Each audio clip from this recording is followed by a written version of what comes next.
blindly go and do a master's program.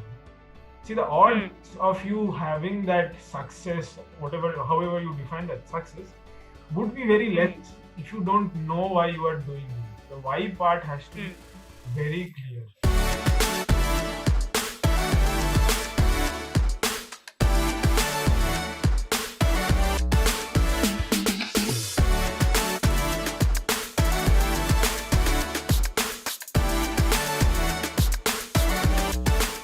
Well, since the very childhood, I had inclination to do something in the healthcare space. I think I always wanted to be a doctor when I was a child, and somehow biology did not happen, and I chose to be an engineer. But and also there has been a lot of impact from the situations and circumstances that I've seen in my family and around. I realized the epitome importance of healthcare.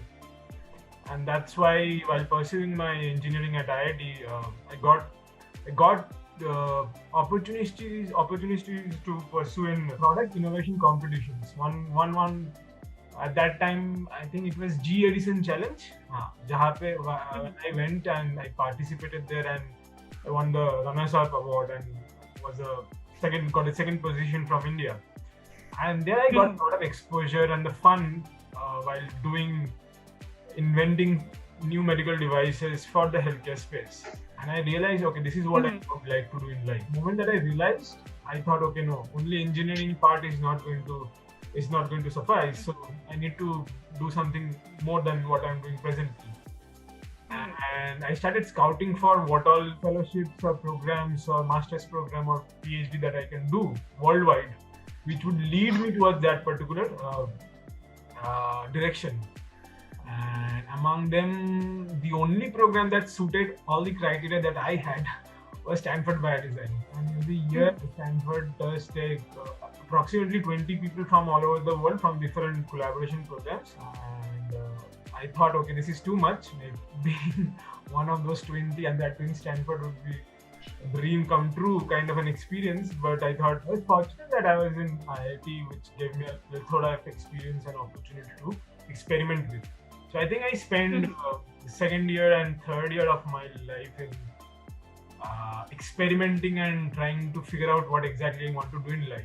There was a lot of existential crisis, a lot of TED Talk watching, and a lot of things happened. This is something very important. So I was about to also prepare for IIMs, thought of sitting for GMAT or CAT or like going abroad. I remember I was watching a few documentaries before the day I was supposed to go. So I watched Inside Jobs, I watched Fooding, and a couple of other documentaries, which basically made it very certain in my mind that this is not what I want to do. I don't want to do those jobs, which I didn't personally do. I do respect a lot of my friends who are from those MBA institutes and are doing a fabulous job, but that is something I figured I don't want to do in my life. So then came the second part of it. Okay, so what should I do? So the motivational thing to do something in healthcare was the answer, and hence I started focusing on that. I always advise my brothers and sisters who are at the same phase of their life to use years as the years when you can experiment the most, because you have the least amount of risk.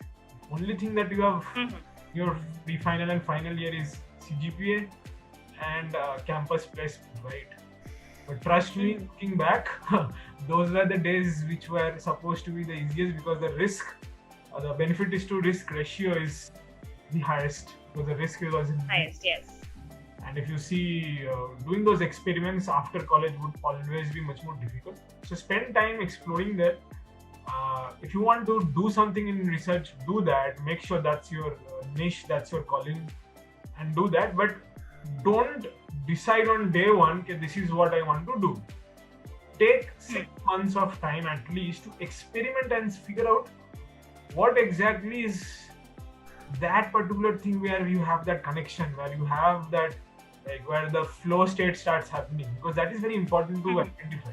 And regarding the competition that I participated, it was called Edison Challenge, organized by GE, General Electric. Speciality of that competition. So this was one of the competitions in which I think I had a very good learning experience.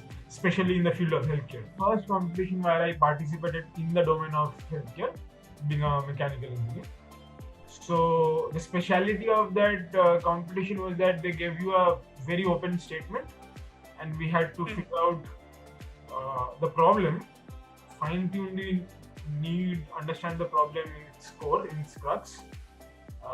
Then not only ideate a solution but also make a working prototype in a very short span of time. I think the event lasted for 2.5 or 3 months. So we actually had to make a working prototype, and it does not end there. Then we had to make the entire go through the market analysis, competitive landscape, make the business model out of it, and if possible also have some pilot done somewhere. So I think the structure varies from every year, and my 5 years back did the program. I think there had been a lot of changes from that particular point of time, but essentially it's about they make sure that there are 3 parts of the solution. Okay, the part 1 is understanding what is the best need that you should be working on. So they define a clinical area like cardiovascular or respiratory medicine or something else. And then you spend the next several months, whatever your duration is, to be an expert, not an expert, but at least try to know and have an extensive view of everything possible in that particular domain. So you have to go on, you have to be like a doctor, shadow a doctor, see the surgery, see the OPDs, and read biology, read the pathophysiology, read everything, like have complete immersion for those few months. Once that is done and you are there with like several hundreds of needs, then you go and the B school, the MBA school, and you learn the process of how to filter out those needs and how to choose which is the most important thing that you should work on. And that requires a lot of skill, trying to understand the impact that the solution would generate, trying to understand there are so many stakeholder analysis, trying to understand the sustainability, the technical feasibility, the other challenges, and then select the best possible need that you will be working on. This is the first phase, the need. Once you have that need that you would like to work on, then comes the ideation and the engineering and the prototype development and the development part, where you go through the designing, thinking process, engineering process, prototype the solution and exhibit it. Then and also the experimentation, which is obviously it's an obvious end to the prototyping process, because you need to validate that whatever you are making does make sense. That is done. And in the third aspect is the deployment and the implementation, where the IP, how to draft and patent the provisional patent and like publish it and submit it for your priority date.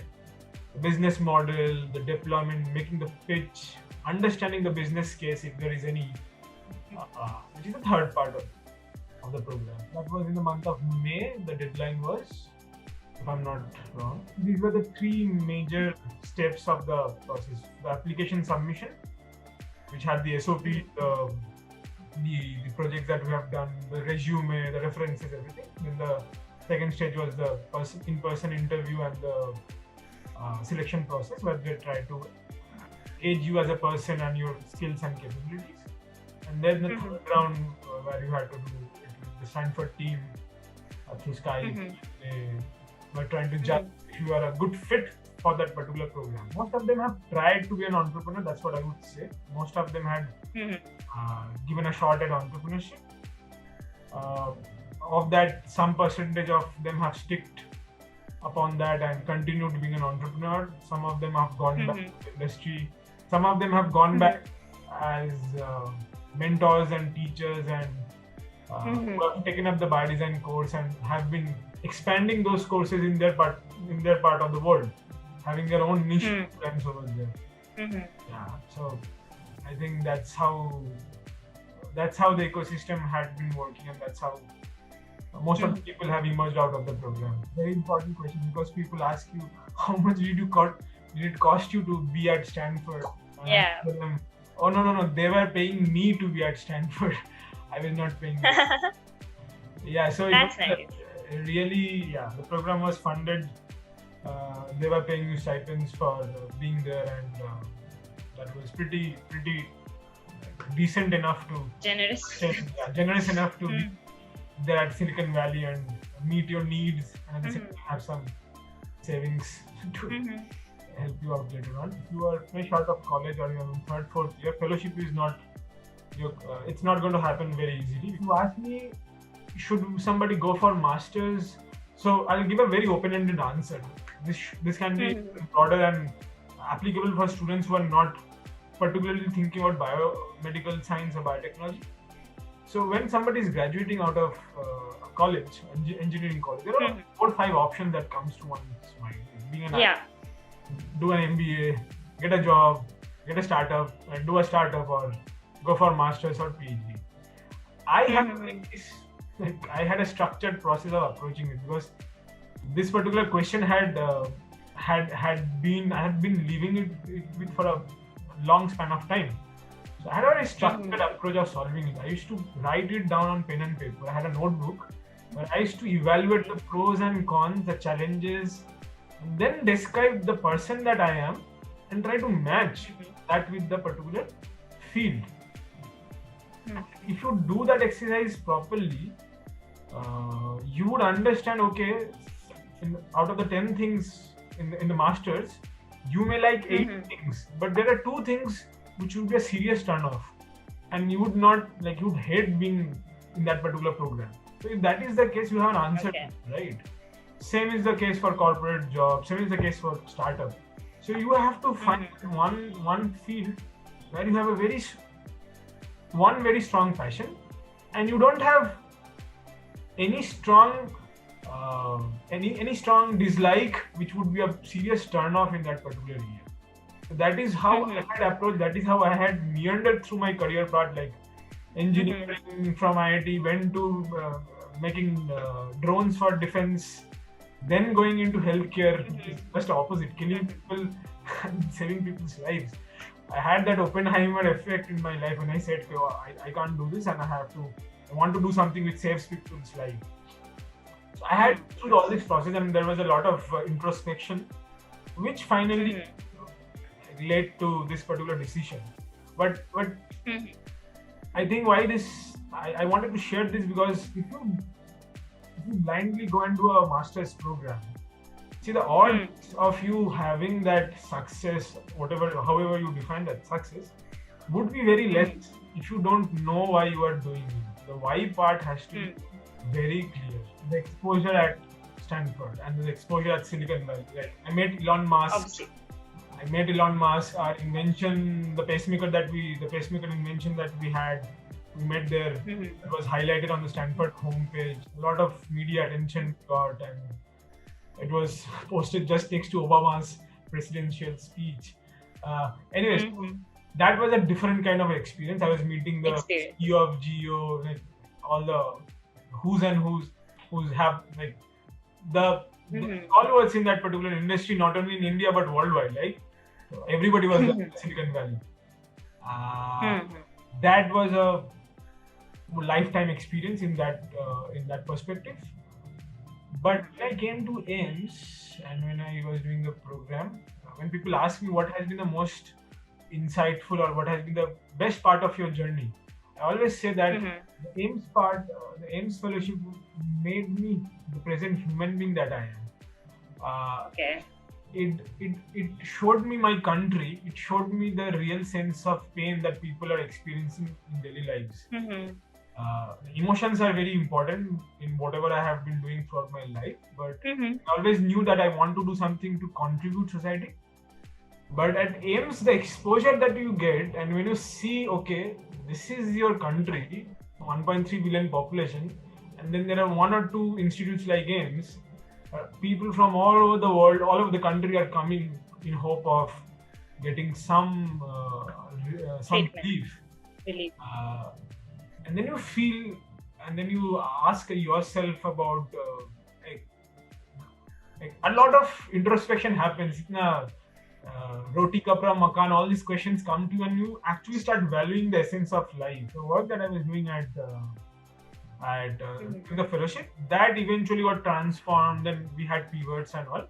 But that was the genesis of the startup. Yeah, that is where Okay. the team we got together. Me and my co-founder got together. Mm-hmm. Both were from the same Mm-hmm. fellowship programs. And then we Mm-hmm. started working in those fields. Then there were a lot of pivots. We changed the concepts. Mm-hmm. Mm-hmm. Eventually, that led to this startup. Yeah. So I'm extremely indebted to this fellowship because I think if I go back in time, I would take the exact same steps, but I would take these steps much more faster. I would Okay. really want to be today where I am because even the failures, even the challenges that I have been through, those were essential because it's easy to say that, but I'm pretty sure people would not understand it very easily. But the hardships, the challenges are the places where you really understand the nuances and you understand what exactly matters to you and what does not.